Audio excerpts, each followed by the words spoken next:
स नो विश्वाः सुक्रतुः आदित्याः सुपथा करत प्राणा आयुषी तारिषत्।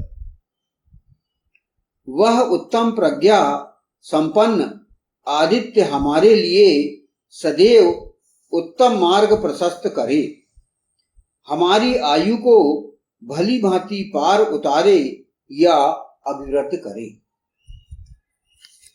यह जो मंत्र लिया गया यह ऋग्वेद के प्रथम मंडल के 25वें सूक्त का यह 12वां मंत्र है। और जैसे कि 25वां सूक्त जो चल रहा है इसमें कुल जो है मंत्र की संख्या संपूर्ण रूप से जो इस मंत्र में आपको सूक्त में आपको है 21 मंत्र इस सूक्त में है। और इस सूक्त के जो ऋषि हैं तो इस मंत्र के भी वही ऋषि होंगे जिनका नाम है जो इस 25वें सूक्त के प्रथम परिचय में ही दे दिया गया है। वे हैं भगवान सुनहसेप आदिगर्ती। और इस मंत्र का जो प्रमुख विषय या देवता है वह है वरुण, अर्थात वरण किए जाने योग्य राज्य नायक।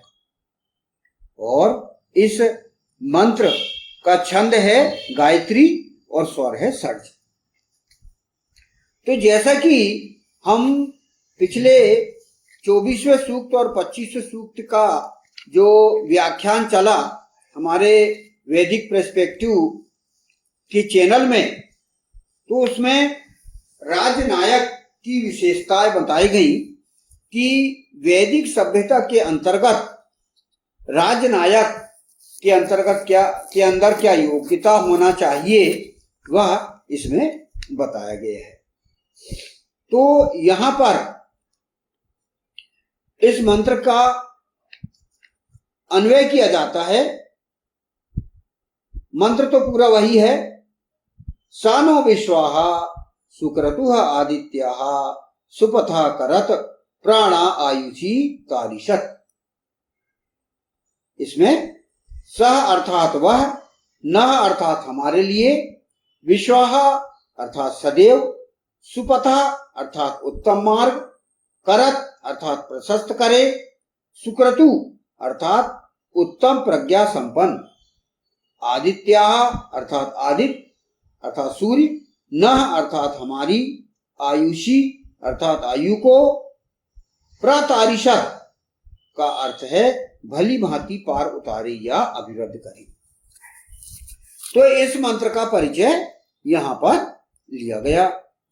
अब यहां पर इस मंत्र का प्रथम फुटनोट है, वह उत्तम प्रज्ञा संपन्न आदित्य हमारे लिए सदैव उत्तम मार्ग प्रशस्त करे। स नः विश्वाः सुक्रतुः आदित्याः सुपथा करत। इस मंत्रांश की यहां पर व्याख्या की गई है भाष्यकार के द्वारा।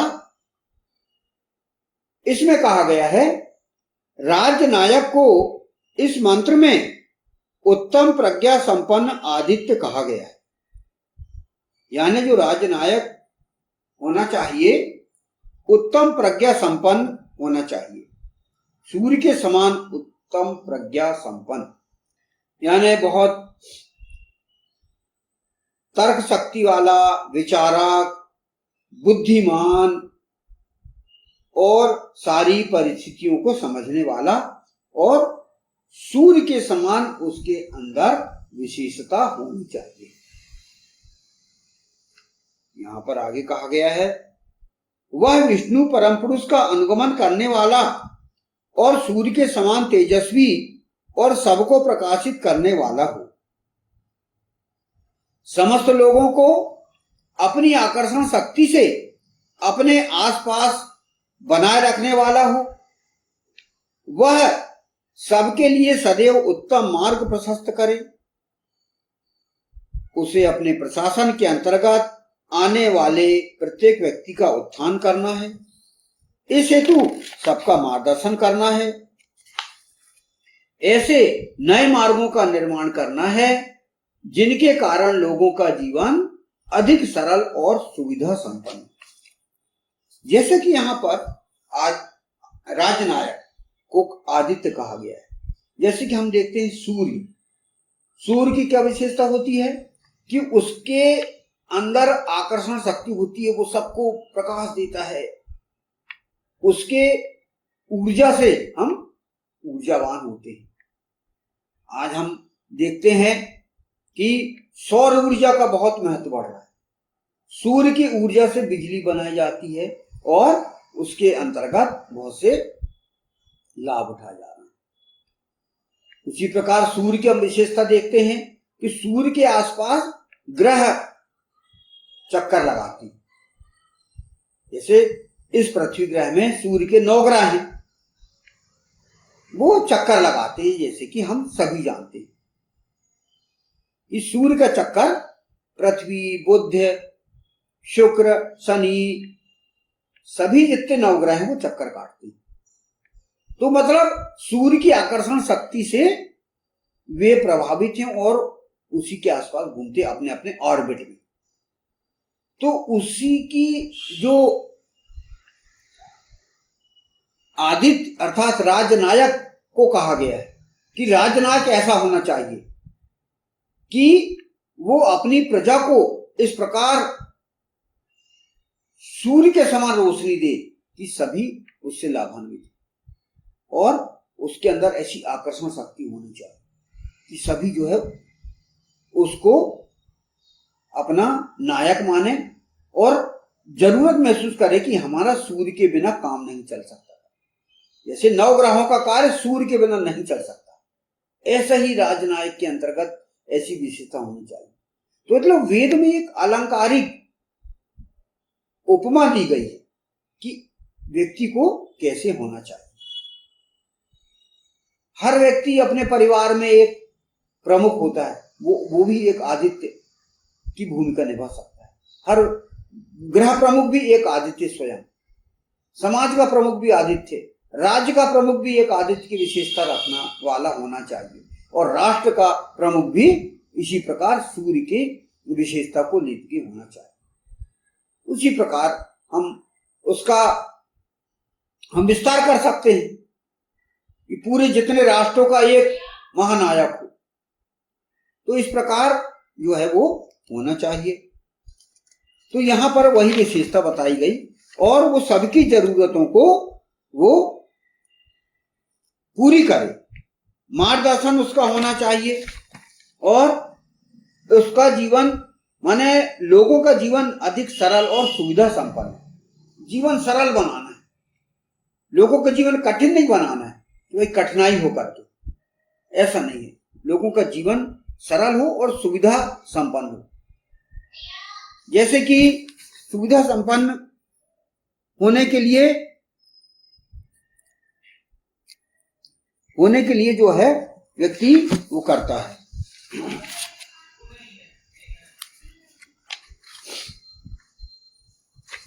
तो इस प्रकार हमारे यहां पर जो मंत्र लिया गया वही कहा गया कि वह उत्तम प्रज्ञा संपन्न आदित्य हमारे लिए सदैव उत्तम मार्ग प्रशस्त करे। तो वह प्रज्ञा संपन्न हो, माइंडेड हो, बहुत बुद्धिमान हो, सूर्य के समान उसके अंदर विशेषता हो, और हर किसी को सही मार्ग दिखाए, प्रजा को सही मार्ग दिखाए। तो ये इस फुटनोट में ये बात कही गई। इस मंत्र के अगला व्याख्या जो है की गई मंत्रांश में, हमारी आयु को भली भांति पार उतारे या अभिवृद्ध करे। यहां पर प्राणा आयुषी तारिशत नह अर्थात हमारी, आयुषी अर्थात आयु को, प्रतारिशत अर्थात भली भांति पार उतारे या अभिवृद्ध करे।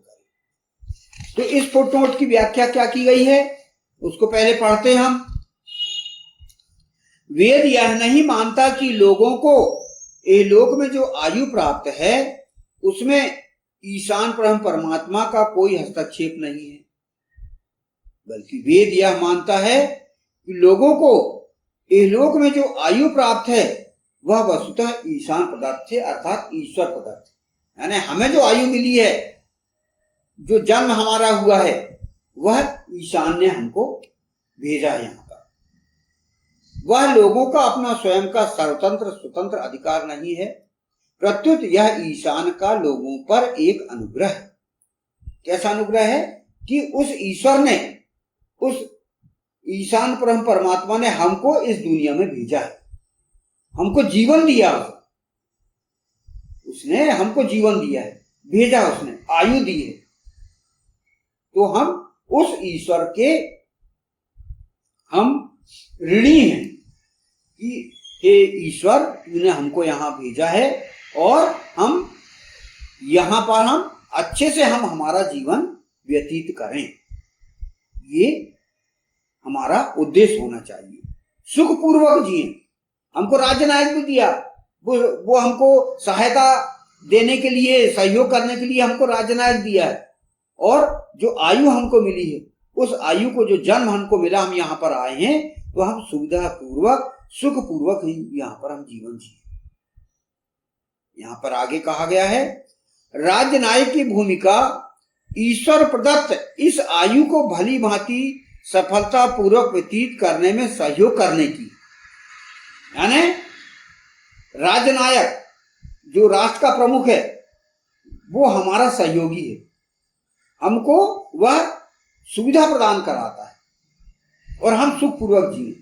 यह व्यक्ति और ईशान का डायरेक्ट संबंध है। आपको उसने सुविधा के लिए भेजा है, क्योंकि राजनायक हम चुनते हैं। और राजनायक का क्या काम है कि भाई उसने, प्रजा ने उसे चुन के भेजा है, तो प्रजा के लिए काम करे, प्रजा के हित के लिए काम करे। ये व्यवस्था ईशान ने बनाई। राजनायक की भूमिका ईश्वर प्रदत्त इस आयु को भली भांति सफलता पूर्वक व्यतीत करने में सहयोग करने की है, ताकि व्यक्ति दीर्घायु होकर अधिकाधिक सुखमय जीवन व्यतीत कर सके। इस हेतु आयु का अभिवर्धन के साथ साथ जीवन जीने में आने वाली कठिनाइयों का हल भी राजनायक का कर्तव्य है। यानी हमारी आयु अभिवृद्ध हो, हम अच्छे से आयु हमारी वृद्धि हो, हम दीर्घायु हो, तो उसके लिए राजनायक आपका सहयोगी। फिर जो कठिनाई हमारे जीवन में आ रही हैं, तो वो राजनायक का कर्तव्य है कि वह हमारी कठिनाइयों का वो हल करे। यहां आगे कहा गया है, ये लोग में इस विषय में समस्त व्यवस्था करना आवश्यक है। व्यक्ति के अंदर जीने की इच्छा हो, जिजीविषा हो, यह तभी हो सकता है जब लोगों का जीवन अधिकाधिक सुखमय हो। मुख्य रूप से राजनायक का ये काम है कि अपनी प्रजा को वो सुखी रखे। उसके अंडर में जितने भी प्रजा है, उससे राजा हो, चाहे राष्ट्र का अध्यक्ष हो, चाहे प्रधानमंत्री हो, राष्ट्रपति हो, उसका काम। फिर अपन राज्य में उतरे तो राज्यपाल का काम, मुख्यमंत्री का काम, ये राज्य के लोग सुखी रहें, उसके अंदर आने वाले। फिर संभाग के प्रमुख, फिर जिला का प्रमुख, फिर आ गए हम हमारे ग्रह के प्रमुख। तो व्यक्तिगत से लेकर राष्ट्र तक, विश्व तक, ये हम स्वयं राज्य नायक हैं। और ये भूमिका व्यक्ति की भी है, और फिर जो जैसे जैसे हम उच्च स्तर पर पहुंचते हैं, वैसे ही हमारे कर्तव्य बढ़ जाते हैं। तो हम हमारी आयु को अभिवृद्ध करें। जैसे कि कई योजनाएं चलती हैं राष्ट्र प्रमुखों के द्वारा, जैसे आयुष्मान भारत, उसमें कितनी सुविधा दी गई है। योग के कई कार्यक्रम चलाए जाते हैं कि जिससे व्यक्ति स्वस्थ हो, और स्वस्थ होके रह के और लंबे समय तक जीवन जिए, अच्छे कार्य करे और वो सुखी रहे। भाई मृत्यु तो आपको कभी भी हो सकती है। आप यदि अच्छे से नहीं खाएंगे, स्वस्थ नहीं रहेंगे, अपना ध्यान नहीं रखेंगे, तो आपका शरीर दुर्बल होते जाएगा, आप मृत्यु को प्राप्त हो जाएंगे। ये व्यक्ति को स्वयं को प्रयास करना है, हमें स्वयं प्रयास करना है कि हम कैसे स्वस्थ रहें और दीर्घजीवी बने। तो इस मंत्र में यही कहा गया है कि क्योंकि ये प्रमुख विषय यहाँ पर राजनायक का चल रहा है, तो राजनायक का काम, तो एक स्थान पर हम परिवार प्रमुख भी, हम स्वयं राजनायक हैं, वार्ड का प्रमुख भी एक राजनायक है, संभाग का प्रमुख भी, राज्य का प्रमुख भी और राष्ट्र का प्रमुख भी, और इस जैसे कि संयुक्त राष्ट्र संघ के वो प्रमुख भी एक राजनायक है। तो ये सब सभी को अच्छे रूप से कर्तव्य निभाने की यहाँ पर सलाह दी गई है। वह उत्तम प्रज्ञा संपन्न आदित्य हमारे लिए सदैव उत्तम मार्ग प्रशस्त करे, हमारी आयु को भली भांति पार उतारे या अभिवृद्ध करे। ओम शानः विश्वाः सुक्रतुः आदित्याः सुपथा करत प्राणा आयुषी ताविशत्। ओम।